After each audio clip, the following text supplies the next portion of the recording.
Hello everyone, स्वागत है हमारे चौहान सक्सेस सेंटर में। तो आज हम लोग बात करने वाले हैं जो यूपीएससी टीआरई 4 के लिए शिक्षक भर्ती के लिए।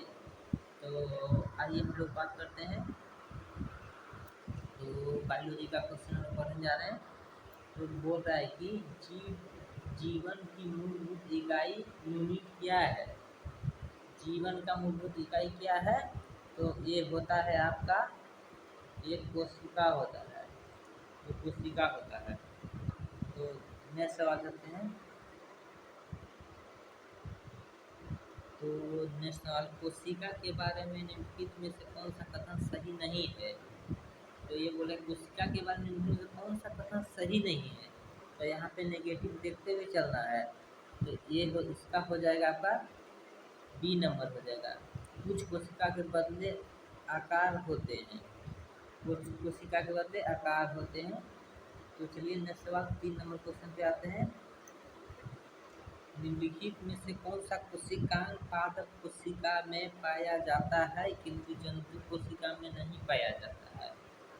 तो इसका आपका हो जाएगा क्लोरोफाइट में। तो इसका सही आंसर हो जाएगा क्लोरोप्लास्ट में। क्लोरोप्लास्ट में। तो आइए नेक्स्ट सवाल, कोशिका का जीवित अंश जीवित द्रव्य कहलाता है। कोशिका का जीवित अंश जीवित द्रव्य कहलाता है। ये किसमें बना होता है? तो इसका हो जाएगा आपका कोशिका द्रव, केंद्रक द्रव्य और अन्य कोशिकांग में। तो चलिए नेक्स्ट सवाल, 80% से अधिक कोशिका में पाए जाने वाले पदार्थ हैं। 80% से अधिक उसके में पाए जाने वाले पदार्थ हैं जल, जो कि जल ही ऐसा पदार्थ जो कि शरीर में सबसे ज़्यादा पाए जाते हैं। नेक्स्ट सवाल, निम्नलिखित में से किन कोशिकाओं में नाभिक नहीं होता? निम्नलिखित में से किन कोशिकाओं में नाभिक नहीं होता? तो ये होता है लाल रक्त कोशिका में। सही आंसर है लाल रक्त कोशिका में। नेक्स्ट सवाल करते हैं। निम्नलिखित में से कौन से कोशिकाओं के आत्मघाती वेग कहे जाते हैं? निम्नलिखित में से कौन से कोशिकाओं के आत्मघाती वेग कहे जाते हैं? तो ये हो जाएगा लाइसोसोम। तो ये हो जाएगा लाइसोसोम। नेक्स्ट सवाल, निम्नलिखित कोशिका अंगकों में कौन सा एक अर्धपारगम्य है? तो इसका हो जाएगा कोशिका झिल्ली। ये जो कोशिका झिल्ली इसका हो जाएगा। यह सवाल, निम्नलिखित में से किसको कोशिका का पावर प्लांट भी कहा जाता है? पावर प्लांट कहा जाता है माइटोकॉन्ड्रिया को। आप सबको इस क्वेश्चन का सबको पता होगा, माइटोकॉन्ड्रिया होता है। तो 10 नंबर, कोशिका का शक्ति स्रोत होता है। कोशिका का शक्ति स्रोत, same question, powerhouse mitochondria. मानव शरीर में मौजूद निम्नलिखित कोशिकाओं में से किसमें माइटोकॉन्ड्रिया नहीं पाया जाता है? तो ये हो जाए लाल रक्त कोशिका में माइटोकॉन्ड्रिया नहीं पाया जाता है, लाल रक्त कोशिका में। तो इसलिए 12 नंबर कोशिका करते हैं। निम्नलिखित में से कोशिका का नियंत्रण केंद्र कौन सा है? नियंत्रण केंद्र यानी जानते हैं केंद्र, नियंत्रण केंद्र जहाँ स्टार्ट कोई चीज होता है केंद्र से ही होता है।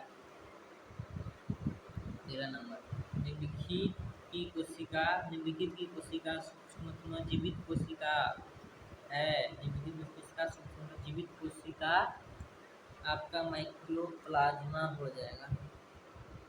13 का सी माइक्रोप्लाज्मा हो जाएगा। डीएनए का संबंध जिस अति मूल प्रोटीन से है उसे क्या कहते हैं? डीएनए का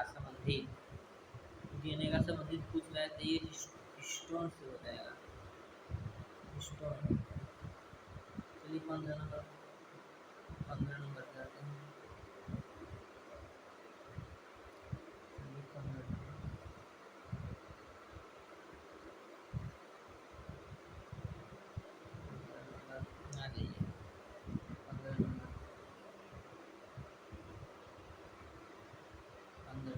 निम्नलिखित में से किस एक कोशिकीय कोशिकांग समूह से डीएनए होता है?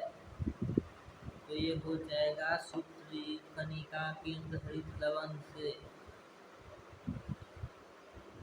सवाल 16 नंबर, डीएनए की पॉलीन्यूक्लियोटाइड श्रृंखला में क्या समाविष्ट होता है?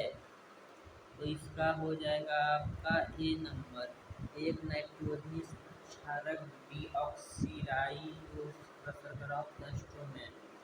इसका सही जवाब है ए नंबर। चलिए 17 नंबर आते हैं। चिकनी अंतर्द्रव्य जालिका के अनुपूरक कार्यों में से एक कार्य होता है। चिकनी जालिका में अनुपूरक में एक होता है। तो इसका हो जाएगा विषैले पदार्थों का निष्कर्षीकरण। विषैले पदार्थों का सवाल निम्नलिखित में से क्या डीएनए में मौजूद रहता है किंतु आरएनए में मौजूद नहीं रहता? तो ये हो जाएगा थायमीन, जो यही थायमीन है। आरएनए में मौजूद रहता है लेकिन मौजूद नहीं रहता, किंतु आरएनए में मौजूद नहीं रहता। आरएनए का प्राथमिक कार्य होता है प्रोटीन संश्लेषण। 20 नंबर रखिएगा। राइबोसोम्स होते हैं, तो ये होता है आरएनए के।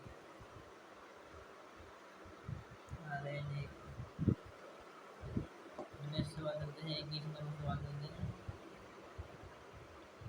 आनुवंशिक यूनिट अर्थात जीन होते हैं। आनुवंशिक यूनिट अर्थात जीन होते हैं गुणसूत्रों में। इसका हो जाएगा डी नंबर, गुणसूत्रों में। 22 नंबर, डीएनए की द्विकुंडलिनी संरचना किसके द्वारा दी गई है? डीएनए की वाटसन एवं क्रिक द्वारा। डीएनए की कुंडली का वाटसन एवं क्रिक द्वारा।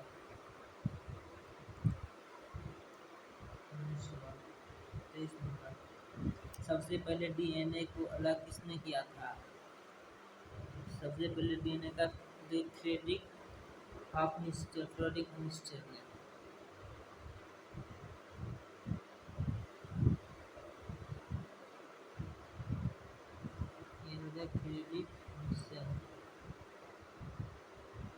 तो चलिए इतना ही आज लास्ट का क्वेश्चन मेरा था।